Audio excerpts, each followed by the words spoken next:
Hello and welcome to this special program in which we're going to look at broadcasting, television, radio, where it stands today, and what the future might hold for it. And to discuss this very contentious issue, we have in the studios with us Mr. Bhaskar Ghose, former Director General of Doordarshan, former Secretary Information and Broadcasting, Secretary Culture, former CEO of Lok Sabha Television as well. Mr. Ghose, thank you for being with us.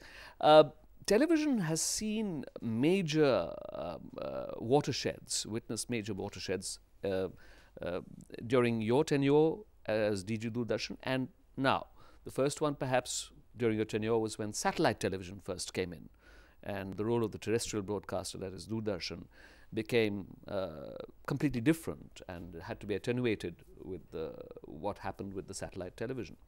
And now we are seeing television go through yet another kind of watershed with the rise of new media, internet, and so on, new methods of delivery of television content or audiovisual content to people. What do you think, first of all, was the major impact of satellite television on terrestrial, so that then we lead up to the present day situation from there? Satellite television, if one means what it did to domestic television, that's one thing which is quite separate. Because prior to the coming in of the satellites, each station of what was then called All India Radio TV, AIR TV, was an entity by itself and broadcast not around the clock, but at least from right through the evening till late at night. But when the satellite came in, then from 8 o'clock onwards, There was the national program, and then they virtually shut down. Yes, yes.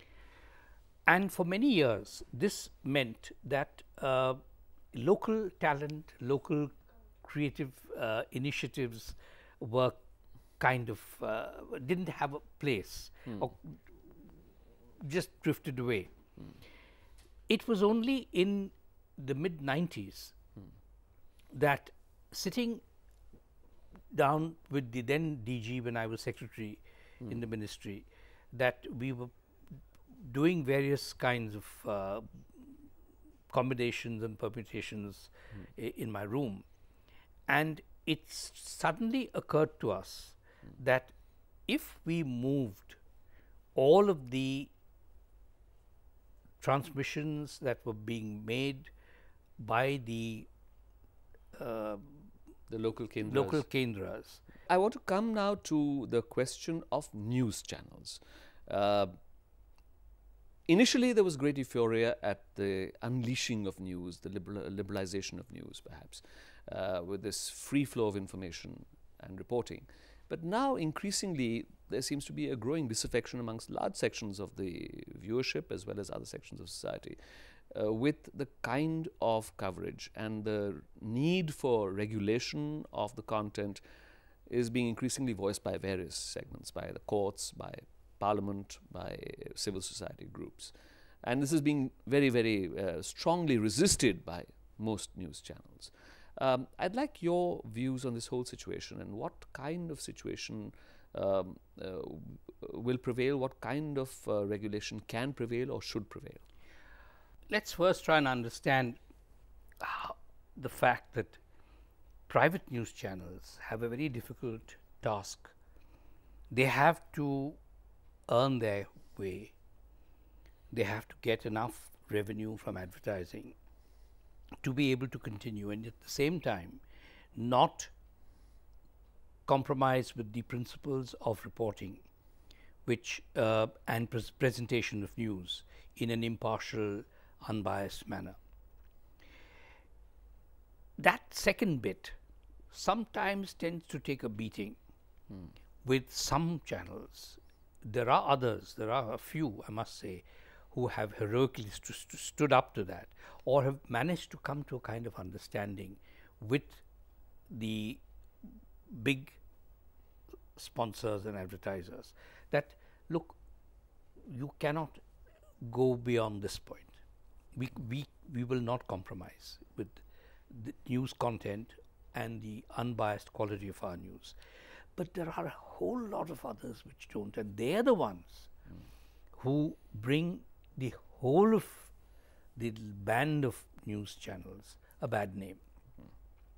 Because in their effort to get revenues, and the revenues come when the media buyers take a look at the TRPs or the television rating points, which are prepared by this one agency called in the IMRB, and which is circulated and which everybody knows, and everybody in television knows that it's an extremely faulty system. In the sense, it's a very small system. TAM produces these rating points based on about sample size of about 8,000 or so. Pathetically small sample. And it's getting even more pathetic because the number of viewers is growing exponentially. One just has to look and see how many television sets are flying off the shelves. Yes. And so therefore, I mean, I know that there is in the industry a move to try and have a different kind of more accurate and a more broad-based system of doing that hasn't yet come about. That hasn't come about yet, and so we're still stuck with the TRP ratings which are being given by the TAM system. And what kind of regulation, if at all? First of all, will self-regulation work in the Indian scenario? If not, what kind of regulation do we require? Frankly, I'm against regulation by an outside body. I do not even an independent body as exists in the UK, the USA, France? Yes, if it is made up of representatives of the news channels themselves, who form a body which looks at the content, much like the Advertising Standards Council in India does. Because at the moment you have any other kind of body appointed by any other means, then a charge can be levied against it that it is forcing news channels to broadcast a particular kind of news or sort of or preventing it from doing certain things. And after all, let's face it, one of the big things that we have is freedom of the press. And what the entire fight about Prasar Bharati was the reason why people fought for an autonomous broadcasting authority was to be able, ultimately, forget the entertainment part of it, that was never the issue. The issue was, it was an issue, but not really the main one. The main issue was to be able to get unbiased, straightforward news, freedom of speech and expression being one of those fundamental rights which has been guaranteed to us. Now, this is where it becomes very sensitive if there's a regulatory body which controls news, and under the guise of this being unacceptable for whatever reason. No, I don't think anybody's suggesting that news needs to be controlled. It's just that the more unsavory and unethical even practices that have sometimes been resorted to, and things which compromise national security and which offend even sensibilities need to be controlled. And this is what the regulatory bodies in all advanced democracies do. And it's not that they don't have regulatory bodies, but they do. They do. And that doesn't compromise freedom of the press. No, that's why I said that there can certainly be a regulatory body, and maybe and perhaps there should be. But it must be a body. Yes, it is made up of people who are broadcasters, right? Who will then decide what is ethical and what is unethical in different levels. And you're very right. We do need to have some kind of body which does tell people that, look, you're going too far into this. These sting operations, for example, there has to be some body which lays down certain guidelines that, look, you can't go beyond, you can't, there's a question of invasion of privacy involved, and that's another fundamental right which is being compromised, to be able to so to speak, protect another fundamental right, which is nonsense. You can't do that. So there has to be a body of some kind. But my feeling is that if it's composed of people other than broadcasters, if it is something which is imposed from outside, then there will be far more trouble. What about civil society? Should it have a say? Yes, this body could be responsive to, and it will become that, because technology is coming forward in a big way, as we all know. I mean, what with social networking sites, the internet having opened up, and with your Twitter and Facebook and so on. YouTube, I mean, and so on. people, yes, and all of those people are beginning to react and television is becoming more and more interactive. And therefore, the reaction to these kind of things, the revulsion that is generally expressed when a particular piece of rather third-rate broadcasting is resorted to, that kind of thing will be also factors which the regulatory body will take into account. Right. So there is that aspect of it. But at the same time, I think what is thrown into perspective more and more is the question of public service broadcasting all over again. It's pretty obvious that Doordarshan and AIR, forget AIR for the time being, or let's take AIR, both of them together, are not really public service broadcasters in the sense they are not universally recognized as that by anybody, because they are seen more as purveyors of what the government wants them to communicate. Now that is a shame, because this is an area which could definitely improve. And this is despite Prasar Bharati having come into force. It's despite Prasar Bharati, because Prasar Bharati is, again, it came into being when it should not have, because it came into being in a manner in which it, as it still is, dependent totally on governmental funding. Not totally, but to a very large extent. But to a large, to an extent which makes it difficult to function without that. In other words, they are now as much creatures of the government as they were before. Now, it means no independence, it means no autonomy really. It really means that they are not able to do the things that they would like to do, and in any case, they are not doing what they could do even within that limit.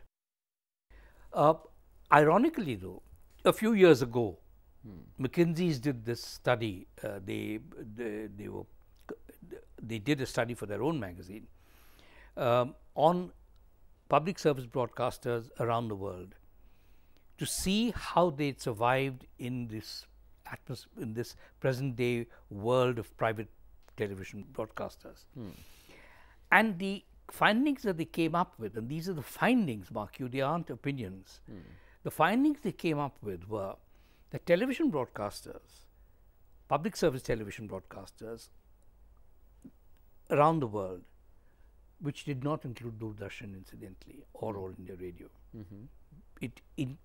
They took things like NHK in Japan, the ABC in Australia, SVT in Sweden, TF1 in France, ZDF in Germany, the BBC, the Canadian Broadcasting Corporation, and a few others. Now, all of these were not just very, very major players in the television field in their own countries, but they were in fact the trendsetters. They were big enough and they are dominant enough to actually call the shots in terms of what constituted quality programs. You want to survive in the UK as a private television channel, you have to make programs of the kind that the BBC makes. If you can't make the quality, at least, absolutely, the quality has got to be matched. But that quality is made possible by serious funding. Now, as you've already hinted, I think that is one of the problems, that Doordarshan is dependent on government funds. You have, I think, elsewhere sort of said that the saddest day was probably the demise of the license fee. Now, the BBC is dependent on license fees, which are like a cess, which goes straight into the coffers of the BBC and is not voted by Parliament every year as a grant or anything like that. Now, do you think that that is the answer? Well, again, for I'll Doordarshan, Prasar Bharati also? I'll go back to the McKinsey study on this. It says precisely this. One of its major findings was also the fact that this position was possible for public service broadcasters because they had access to funds which were neither government nor advertising funds. But there were funds like the BBC has directly from the license fee, and in other cases by law. By charter. Yes, by law or by NHK, for example, in other countries. They have a law, just the way in which today you have the expenses of, let's say, the High Courts and the Supreme Court being paid directly out of the consolidated fund and no questions asked. Similarly, the funds paid for the broadcasting corporation is paid directly out to them. So they have this system, and that's what makes them totally independent. It also said not only was the system very important, but the amount of money. Each of these public service broadcasters spent a huge amount of money. And it was all that the public service broadcasters, the private broadcasters could do to keep up with that. While they did say that we notice and we note too that public service broadcasters are continually engaged in methods of cutting down their costs and economy and so on, because ultimately they are answerable to their parliaments and to their legislatures in different countries. The fact is that they have access to these funds. And they also found that those public service broadcasters which depended on advertising revenues were equally subject to quality deterioration because of the demands of various sponsors and advertisers and so on. In other words, you have to find a source of funding which is free of government, free of advertising, which goes straight to the public service broadcaster. You have then to make sure that the public service broadcaster has a mandate which is approved by the public through Parliament, or an act of Parliament or whatever, and then you can build it up, and that is what needs to be done for Prasar Bharati, if at all we are going to get public service broadcasting back, which I think we need to look at. If necessary, the government can surely keep a channel of its own. It can have, each state government can have a channel of its own. Let them, through that, broadcast all their achievements, their schemes, what they intend to do, what they've done and everything. But leave the public service broadcaster alone. Let that be a kind of hallmark, because television began with public service broadcasting, and that is what should be its spine. I want to ask you now about what you envision as the future of television in this increasingly fractured world. We've already perhaps reached saturation point, or close to the saturation point of the number of channels in India. And there's already a bit of a shakedown. Some channels have started closing down and so forth. Do you think that we're going to see a greater multiplication of channels, or a greater shakedown and consolidation in number of channels? And further after that, where is television headed with the increasing amounts of people not even watching television? First, on the first question, then we'll come to the second question, which deals more with the first one is, I believe, let's say, as of now, there are something like 200 to 300 applications pending with the Information and Broadcasting Ministry for new channels. And we already have 350 plus or 400 almost so therefore, channels. It seems that the frenzy to have more and more channels has not really died down yet.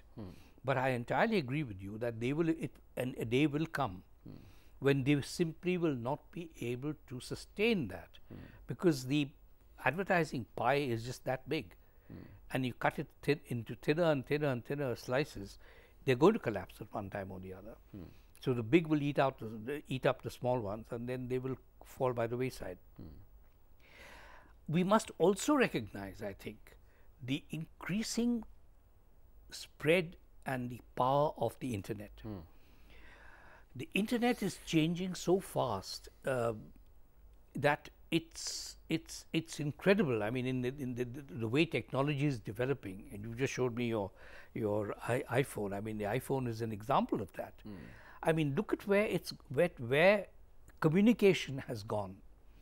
Now, if that goes through and becomes interactive, and you're able to do that using YouTube and other means, yes, so that you're going to get a situation where we'll move beyond television as it is today into something which is totally different. In more developed countries, broadcast television is very worried indeed, because many of the younger generation don't even watch television. They get the television content through websites. Exactly. And as and when they wish, if they want to watch something, they go log onto the net and they catch it on precisely either the website of the channel or YouTube or something like that, and or through friends, posts from friends. They don't even watch television. They're becoming very selective, and so more and more people will watch it as it becomes more and more selective. And the days of 20 people gathering in a room and staring with wonder at this this little screen flickering in front of them is going to go away, is already gone. So I don't think we're going to see that anymore. You're going to get much more of this selective watching. As it is, as you know, even before we move more further into the world of the internet, there are companies which are engaged today in selling devices which you can fit onto your television set and record programs and see them when you like, so that you can already start selecting and seeing the ones you want to see and the ones you don't want to see, and the ones you want to see later and the ones you... And you can eliminate the ads as well. And eliminate the ads. So, I mean, if you do that, then the whole basis of television... With TRPs and advertising support. TRPs will all have to be rethought. Yes. They have to rethink everything. I mean, the methods of funding, the methods of by which these things will operate will all have to be rethought. The emphasis may well shift, as it will indeed shift, and I'm sure it will, more to the provider of the communication facilities, the DTH operator, the internet service providers. And they will be the ones who, the barons, the media barons of the future. And, you know, you can just see Google and... the delivery mechanism becomes more important than the producer. Far more important than that. Yeah. So that may be the way things are going to go. And I suspect it will go that way. And at the same time, one must mention, I think, the resurgence of radio. Again, radio, FM radio to begin with, but also gradually medium wave radio as well, AM radio. I mean, is going to be picking up. AM as well, do you feel? I think so, because most people have written off AM and shortwave. I think AM, shortwave will certainly be written off because it's too crowded and it's too, there's the too quality much, issues. yes, the quality is bad.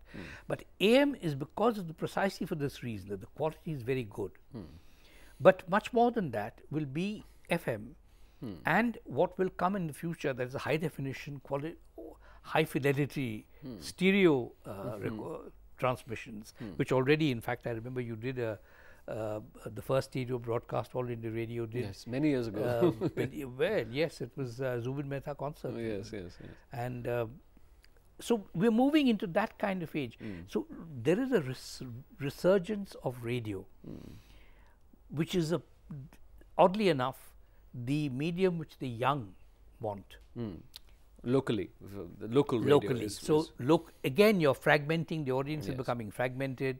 You cannot begin to afford to think of an audience spread out over the entire country, but you have to think in little terms all over, and FM stations dotting the countryside. That's right. But they will come. They will come. So that is the other part of broadcasting which we have to keep in mind. So here are all these big things we're standing in front of, and I really don't know if anyone can really predict what will happen. It's very interesting to, as a last comment, to see that when broadcasting started, it started in little pockets, And then suddenly there was this huge consolidation into a national network and so on and so forth. And now we're seeing again the fragmentation and disintegration into localized pockets. So it's all come full circle. Yes, well, and you've seen it from all sides. Yes. And also the manner in which programs are made will change. And but as I said, to reiterate, the ultimate reason why communication through electronic means started was to make people aware. And I think we'd be very, very remiss if we lost sight of that.